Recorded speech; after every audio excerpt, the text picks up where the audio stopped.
Et si je vous disais qu'il existe une erreur monumentale, une faute que commettent 9 personnes hypertendues sur 10, une erreur si insidieuse qu'ils n'en ont même pas conscience.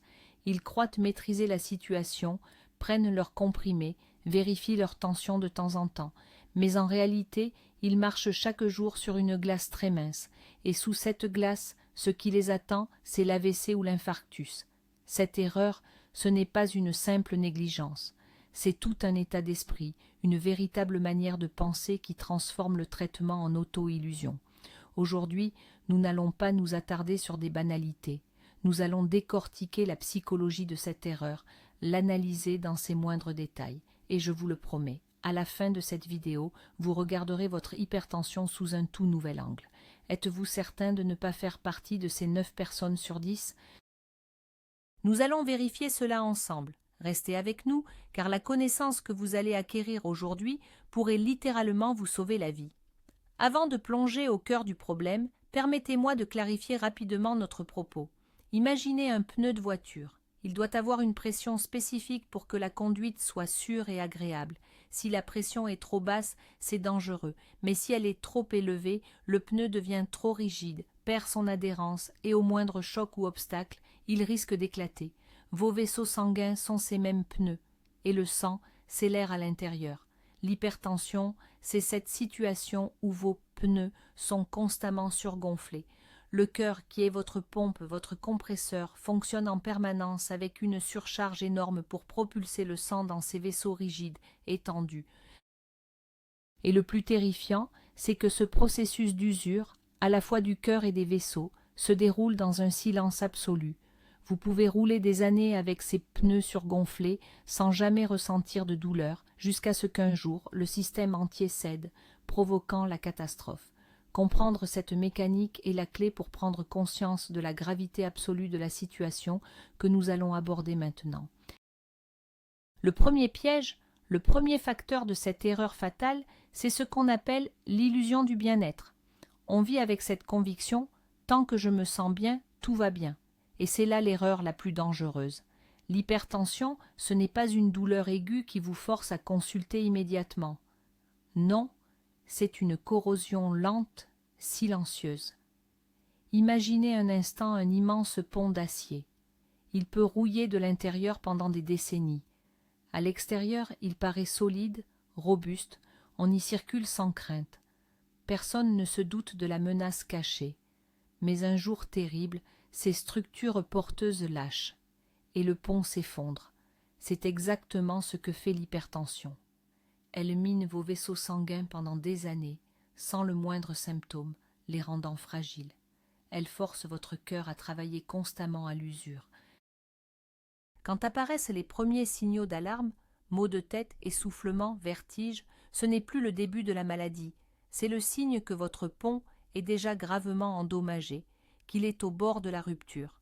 Se fier uniquement à votre ressenti face à l'hypertension, c'est ignorer consciemment le tic-tac d'une bombe sous prétexte qu'on ne la voit pas. Le prochain pas vers l'erreur fatale, c'est de jouer à la roulette russe avec vos cachets. Le patient se dit « Je me sens très bien, ma tension est normale aujourd'hui, je vais sauter ma dose, je fais une pause dans la chimito ». C'est une erreur fondamentale, une incompréhension totale du fonctionnement de ces traitements modernes. Un cachet contre l'hypertension, ce n'est pas un antidouleur que vous prenez uniquement quand la douleur arrive. Non, c'est votre régulateur personnel et il doit maintenir en permanence un niveau de pression sécurisé dans votre système vasculaire. En sautant une prise, vous éteignez purement et simplement ce régulateur. Votre tension privée de contrôle va immédiatement se dérégler et faire le yo-yo. Ces fluctuations, ces montagnes russes pour vos vaisseaux sont beaucoup plus destructrices qu'une tension qui serait simplement stable et haute. Chaque saut de tension est un coup de marteau violent sur la paroi de vos artères. Cela provoque des micro-fissures, favorise la formation de caillots, des thromboses et augmente considérablement le risque d'accident vasculaire dans le cerveau ou le cœur. Vous ne les sentez peut-être pas passer, ces pics, mais votre corps, lui, les encaisse. Chaque oubli, c'est un peu comme dégoupiller une grenade et espérer qu'elle ne vous explose pas à la figure. Une tension qui reste normale grâce à votre traitement, ce n'est pas un signe qu'il faut l'arrêter. Au contraire, c'est la preuve que votre thérapie fonctionne et qu'il est absolument vital de la poursuivre. La troisième illusion, c'est de croire en la puissance miraculeuse de la nature. Pourquoi se gaver de cachets quand la viorne, l'ail ou les tisanes de cynorrhodon sont là? C'est ainsi que certains remplacent la médecine par les preuves par des remèdes de bonne femme. Soyons clairs, personne ne conteste les bienfaits de ces produits. Ils sont pleins de vitamines et d'antioxydants. Mais vouloir soigner l'hypertension artérielle uniquement avec ça, c'est comme essayer de colmater une brèche dans un barrage avec une feuille de plantain. L'hypertension, c'est un dysfonctionnement majeur d'un système de régulation corporelle extrêmement complexe. Les médicaments modernes agissent de manière ciblée sur les mécanismes précis de cette panne. Ils dilatent les vaisseaux, réduisent la charge sur le cœur et aident à éliminer les fluides en excès. Leur efficacité est prouvée par des milliers d'études scientifiques. Et que fait, par exemple, la tisane de viorne? Elle a un léger effet diurétique ou apaisant. C'est peut-être utile, mais c'est une goutte d'eau dans l'océan face à la gravité de la maladie de fond. En ne vous fiant qu'aux méthodes naturelles, vous perdez la chose la plus précieuse, le temps. Pendant que vous vous contentez de ces tisanes, la maladie, elle, progresse et cause des dommages irréversibles à vos organes vitaux. La médecine naturelle ne doit être qu'un petit complément à votre traitement principal et jamais, au grand jamais, un substitut. Une autre pratique dangereuse, c'est de jouer au docteur en modifiant soi-même sa posologie. La logique du patient est souvent simple, mais hélas elle est funeste. Par exemple, le médecin m'a donné un comprimé de 10 mg. Mon cœur est calme, la tension n'est pas trop haute, je ne prends que la moitié, histoire de ne pas faire d'excès. Ou l'inverse, ma tension a bondi, je prends 2 cachets tout de suite, histoire d'être sûr de la faire chuter. Les deux scénarios constituent une erreur absolument grossière. La dose de votre médicament n'est pas un chiffre aléatoire.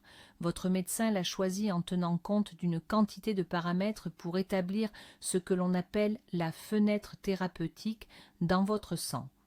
C'est la concentration optimale du produit, celle qui agit efficacement sans provoquer d'effets secondaires indésirables. En diminuant la dose, vous sortez de cette fenêtre par le bas. Le traitement n'est plus actif et vous vous retrouvez sans protection, persuadé pourtant que vous vous soignez. En augmentant la dose, vous franchissez la limite supérieure de cette fenêtre. Cela peut entraîner une chute de tension brutale et incontrôlée, provoquant malaise, vertige et perturbant l'irrigation sanguine du cerveau. C'est le terrain idéal pour déclencher un accident vasculaire cérébral ischémique. Toute modification de votre traitement est l'apanage exclusif de votre médecin. Votre rôle est de suivre scrupuleusement ses recommandations et non de mener des expériences risquées sur votre propre santé. Mon ami est tellement bien avec ce médicament, je vais l'essayer. Cette façon de penser, d'emprunter une ordonnance, c'est vraiment jouer avec le feu. Les médicaments contre l'hypertension, ce ne sont pas des vitamines universelles pour tout le monde. Ce sont des outils de haute précision. Pour chaque serrure, c'est-à-dire pour chaque patient, il faut une clé unique et parfaitement adaptée. Les causes de l'hypertension varient énormément.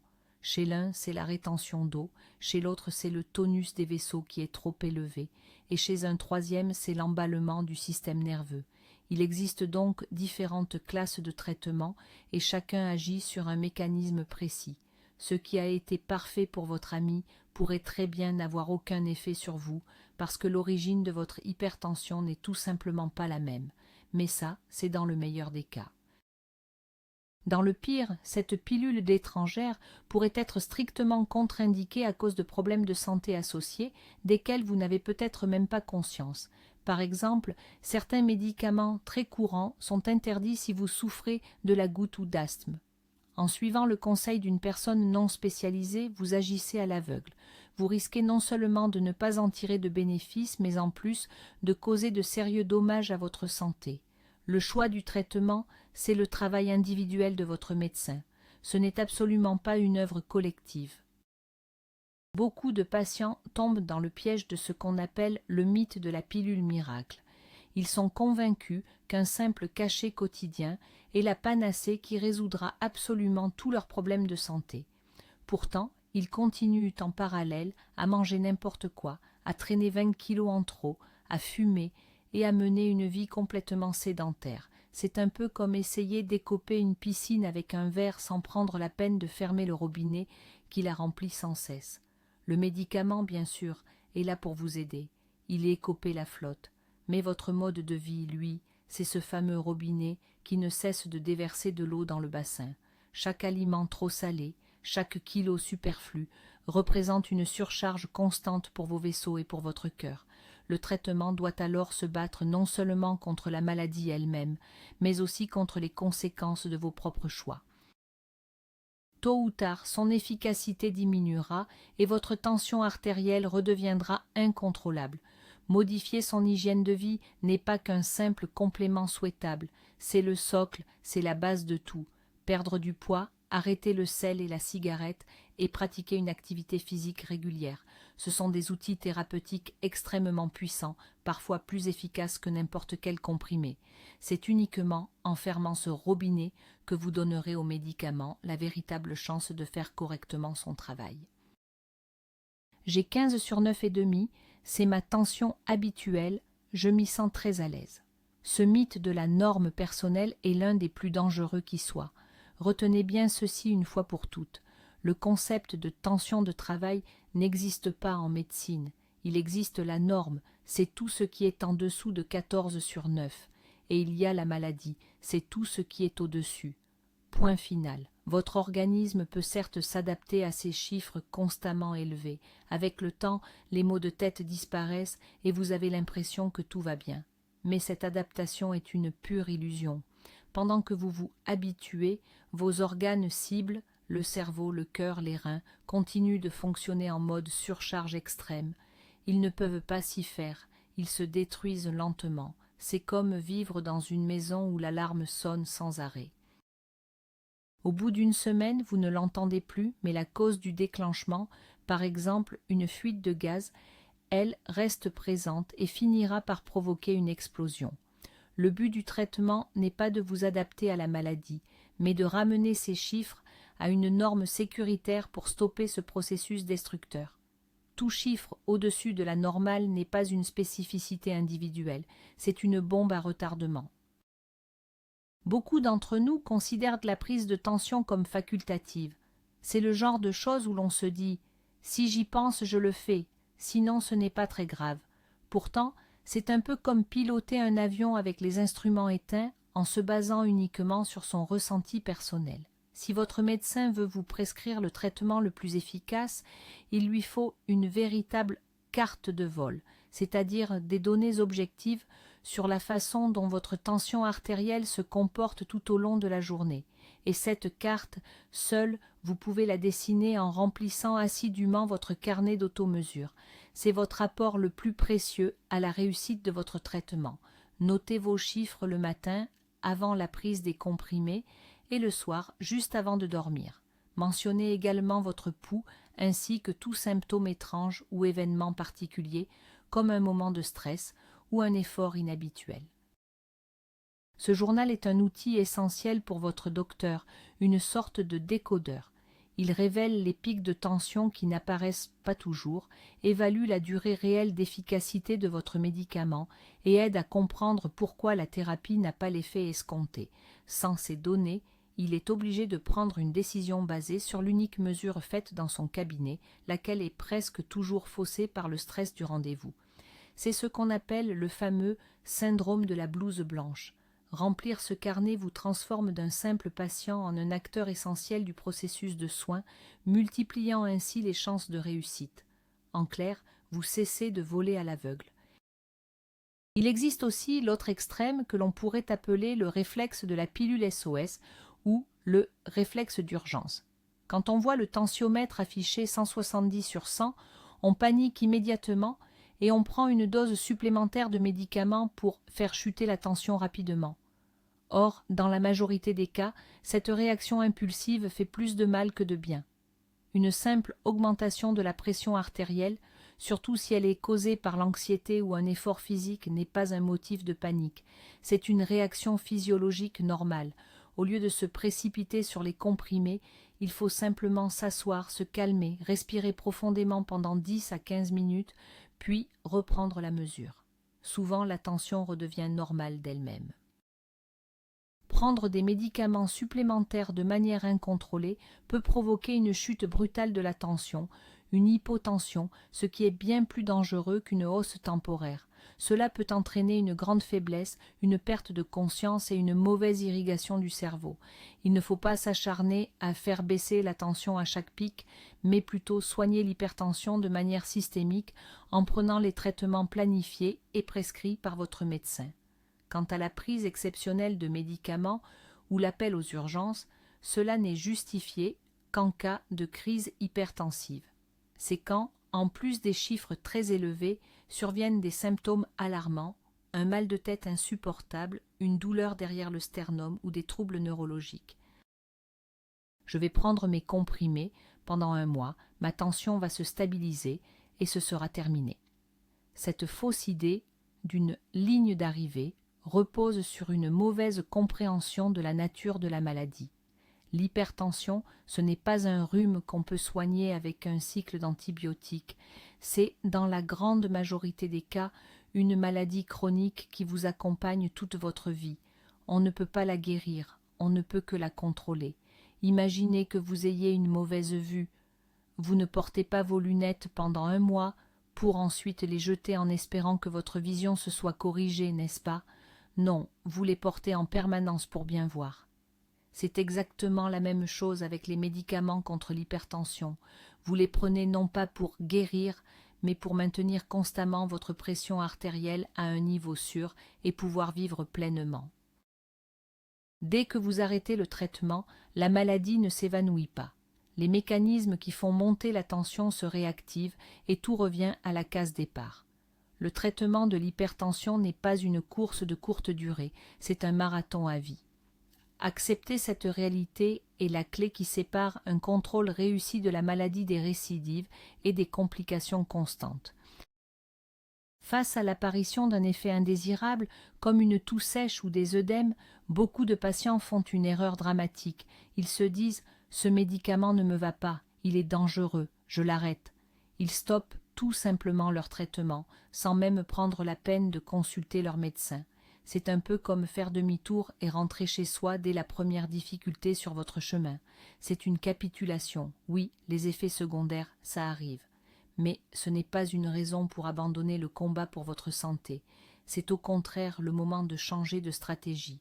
La cardiologie moderne dispose d'un véritable arsenal, des dizaines de molécules différentes avec des modes d'action très variés. Si un traitement ne vous convient pas, votre médecin en trouvera toujours un autre qui agira différemment et n'entraînera pas ces désagréments. Arrêter son traitement de sa propre initiative, c'est la pire des choses à faire. Vous vous retrouvez sans défense face à l'hypertension. Rappelons que la pression artérielle élevée est des milliers de fois plus dangereuse que n'importe quelle toux ou gonflement. La marche à suivre est très claire.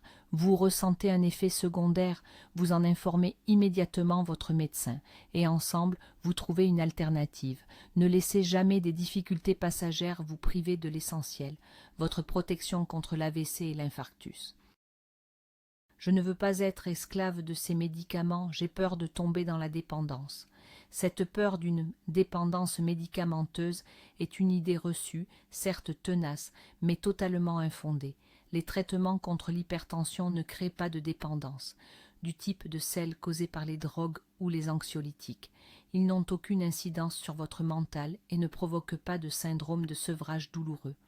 Votre corps ne s'habitue pas à ces pilules au point de désapprendre à fonctionner. Il présente déjà une défaillance. C'est précisément pourquoi l'hypertension s'est installée.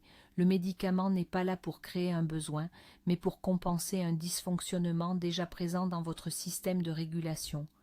Certes, vous devez les prendre en continu, mais ce n'est pas de la dépendance, c'est une obligation de santé. C'est la même chose pour un diabétique qui a besoin d'insuline ou pour une personne souffrant d'hypothyroïdie qui doit prendre des hormones thyroïdiennes. Il ne s'agit pas de dépendance, mais bien d'une thérapie de substitution. Craindre d'être accro à un traitement qui protège votre cerveau et votre cœur est une crainte irrationnelle. Elle entrave un traitement adéquat et met votre santé en danger. Ce n'est pas une béquille, mais un véritable filet de sécurité. Quand nous prenons notre tension, nous avons tendance à ne retenir que le premier chiffre, le systolique. Le second, le diastolique, passe souvent inaperçu. On se dit souvent « un 145 pour la pression supérieure, c'est beaucoup », mais un 95 pour l'inférieure, ça, c'est presque dans la norme. Négliger ainsi la petite pression est une erreur grave. Ce chiffre est essentiel car il révèle l'état de vos vaisseaux au moment précis où le cœur se repose entre deux battements. Si elle est constamment trop haute, cela signifie que vos artères peinent à se détendre complètement. Elles sont en état de spasme permanent. C'est le signe direct d'un durcissement, d'une perte d'élasticité et d'une athérosclérose qui progresse. Chez les moins de 50 ans, une tension diastolique trop élevée est souvent un indicateur plus menaçant de futurs problèmes cardiovasculaires majeurs que la tension systolique elle-même. L'ignorer, c'est comme fixer uniquement le compteur de vitesse de votre voiture sans s'inquiéter du voyant d'huile qui reste allumé. C'est un signal d'alarme, un dysfonctionnement critique dans le système lui-même qui doit être pris en charge d'urgence. Les deux indicateurs sont vitaux, ils doivent impérativement rester dans les limites de la normale. Ce qui entre et ce qui sort. Ce principe, bien connu en informatique, décrit parfaitement ce qui se passe lorsque l'on prend mal sa tension. Si vous la mesurez n'importe comment, les chiffres que vous obtenez n'auront aucune valeur, et c'est sur la base de ces fausses données que des décisions médicales erronées pourraient être prises. Voici une courte liste des erreurs les plus courantes à éviter. Prendre sa tension à la hâte sans avoir respecté les 5 minutes de repos préalables. Parler pendant la mesure. Le mauvais positionnement du bras, il doit impérativement être au niveau du cœur. Utiliser un brassard trop grand ou trop petit, avoir les jambes croisées, mesurer par-dessus les vêtements, boire du café ou fumer moins de 30 minutes avant de procéder à la mesure. Chacune de ces petites choses peut fausser le résultat de 10, 15, voire 20 points. Au final, soit vous risquez de paniquer inutilement face à des chiffres gonflés, soit au contraire de passer à côté d'une vraie hypertension en obtenant un résultat faussement normal. Pour que votre traitement soit vraiment efficace, il doit se baser sur des données exactes. Prenez 2 minutes pour respecter ces règles simples et vous obtiendrez une image fidèle de l'état de vos vaisseaux. C'est une astuce psychologique bien pratique. Toujours trouver un coupable à l'extérieur. Par exemple, ma tension a explosé, c'est à cause de l'orage magnétique. Ou alors, c'est tout ce stress au bureau, vous comprenez.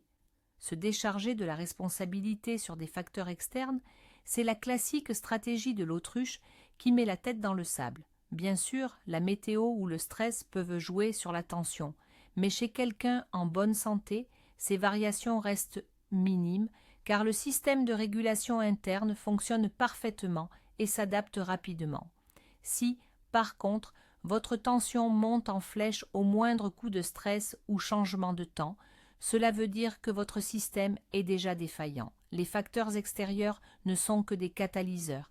Ils ne font que révéler le problème déjà bien ancré, la maladie elle-même, l'hypertension. En blâmant systématiquement le temps qu'il fait, vous vous détournez du traitement de fond nécessaire. Vous vous mettez à vous battre contre des moulins à vent au lieu de réparer le mécanisme principal. Et cela permet à la maladie de progresser tranquillement, sous le couvert très confortable des circonstances extérieures, jusqu'à ce qu'il soit malheureusement trop tard. Beaucoup de patients se focalisent trop sur les chiffres. Leur objectif principal, c'est de voir ce fameux 12-8, 12-8 s'afficher sur le tensiomètre. C'est une bonne tactique, certes, mais ils oublient la stratégie essentielle. Or, le but du traitement contre l'hypertension, ce ne sont pas seulement de jolis chiffres sur l'écran, c'est avant tout de protéger vos organes vitaux contre la détérioration. Chaque jour où votre tension reste stable, grâce à la prise régulière de vos médicaments, vous ne faites pas que vous sentir mieux. Ce jour-là, vous protégez votre cerveau contre l'AVC, l'accident vasculaire cérébral. Vous offrez du repos à votre cœur, l'empêchant de s'épuiser et prévenant l'insuffisance cardiaque. Vous sauvez vos reins des dommages qui pourraient vous conduire aux besoins de dialyse, et vous préservez les vaisseaux les plus fins de vos yeux contre les hémorragies et la cécité. Comprendre cet objectif global, ça change absolument tout. Le comprimé n'est plus une simple routine ou une obligation déplaisante. Il devient votre investissement quotidien pour votre propre avenir, pour des années de vie active et en bonne santé. Vous l'apprenez ni pour le tensiomètre, ni pour le médecin. Vous l'apprenez pour vous-même, pour vivre longtemps et pour vivre bien. Internet regorge de publicités pour des prétendus remèdes miracles. Des bracelets uniques, des patchs tibétains, des gouttes à base de plantes rares. Ils promettent monts et merveilles. Guérir complètement de l'hypertension en une seule cure ou nettoyer vos vaisseaux. Cette quête de la pilule magique est un piège dangereux. Les gens, las de la routine des prises de médicaments quotidiennes, se laissent facilement séduire par ces promesses alléchantes. Ils dépensent leur argent, leur temps, mais surtout, ils perdent confiance, en délaissant les thérapies qui ont fait leurs preuves au profit de méthodes douteuses. Ils laissent leur maladie évoluer sans aucun contrôle. Aucun de ces prétendus remèdes miracles n'a jamais fait l'objet d'essais cliniques sérieux. Leur efficacité n'est absolument pas prouvée.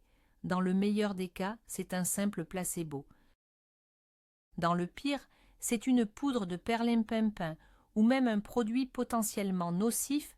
Pendant que vous vous évertuez à nettoyer vos vaisseaux avec des gouttes d'herbe, le véritable athérosclérose et l'hypertension continue, eux, leur travail destructeur. En matière de santé, on ne peut faire confiance qu'à ce qui a été validé par la science et conseillé par votre médecin traitant. Tout le reste n'est qu'un pari dangereux avec votre propre avenir, et les enjeux sont bien trop importants. Ce médicament coûte trop cher, je ne peux pas me le permettre. On entend souvent cette phrase. Malheureusement, cette barrière financière est une réalité bien concrète pour beaucoup d'entre nous. Et quand on est confronté à cela, certains font le pire des choix. Ils arrêtent tout simplement leur traitement, ou pire, ils se mettent à faire des économies en prenant un demi-comprimé au lieu d'un entier. Laisser votre porte-monnaie gérer votre santé, c'est une très mauvaise idée. Que faire dans ce cas? Le premier point, et le plus important, c'est la communication. Parlez, soyez honnête avec votre médecin traitant. Dites-lui clairement que la thérapie qu'il vous a prescrite n'est pas dans vos moyens. Aujourd'hui, pour presque tous les médicaments originaux, les princeps, il existe des équivalents moins chers, mais tout aussi efficaces, les génériques. Votre médecin pourra vous aider à trouver une alternative de qualité et abordable. Deuxièmement, renseignez-vous sur les dispositifs d'aide. Dans notre système, les patients souffrant de maladies cardiovasculaires ont souvent droit à une prise en charge spécifique pour leurs médicaments vitaux, parfois gratuitement ou avec une très forte réduction. N'ayez aucune gêne à poser la question à l'accueil de votre centre de santé ou à votre pharmacien. Les dépenses, même régulières, pour un traitement de l'hypertension ne sont rien comparées aux coûts faramineux de la rééducation après un AVC ou du traitement d'une insuffisance cardiaque. L'investissement dans la prévention est toujours le plus rentable. L'erreur, que l'on pourrait appeler la vision en tunnel, est de se concentrer uniquement sur les chiffres de votre tension artérielle tout en ignorant d'autres indicateurs pourtant cruciaux.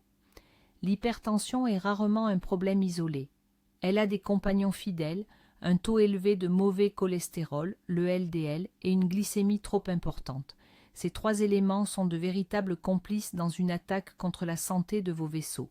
D'abord, la pression artérielle trop haute endommage la paroi de vos artères, y créant des micro-lésions.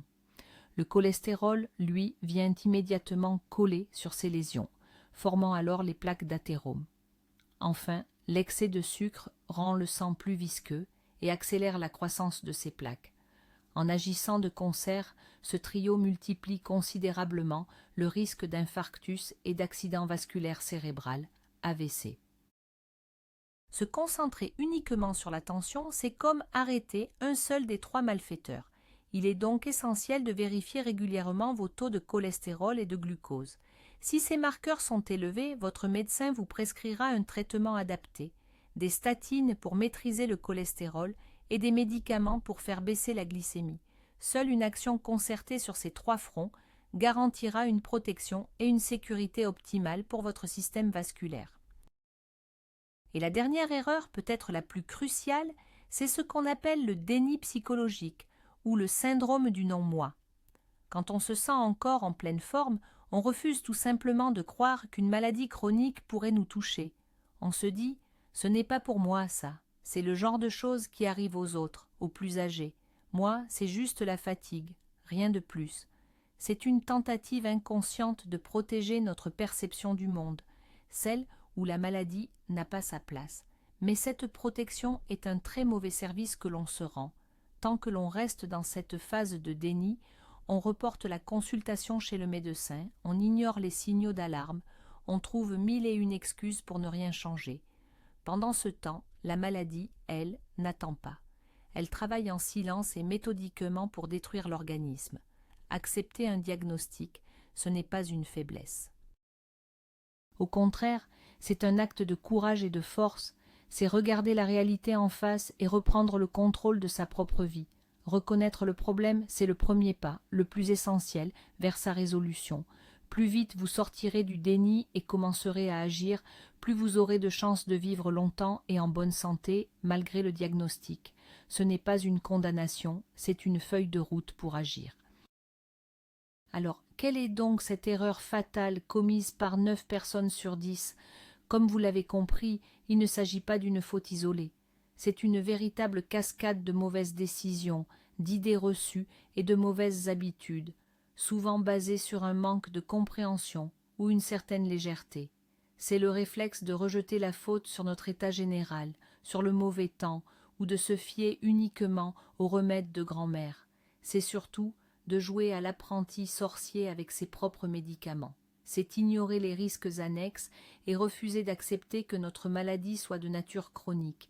Chacune de ces 20 erreurs est un pas de côté qui vous éloigne de la voie la plus sûre, un pas vers la catastrophe. Mais vous détenez maintenant la carte, vous connaissez toutes ces embûches et ces tournants dangereux, et ce savoir est votre plus grande force. La force de reprendre le contrôle total et conscient de votre santé. Rappelez-vous que dans la lutte contre l'hypertension, votre allié principal n'est pas un comprimé, mais vous-même, vos connaissances, votre discipline et votre sens des responsabilités. Merci d'être resté avec nous jusqu'à la fin. Si cette vidéo vous a appris quelque chose de nouveau, laissez-nous un j'aime et abonnez-vous à la chaîne pour ne rater aucune de nos prochaines analyses importantes. Et maintenant, une question pour vous. Quelle est l'erreur qui vous a semblé la moins évidente ou la plus surprenante? Partagez votre opinion dans les commentaires, c'est essentiel pour nous tous.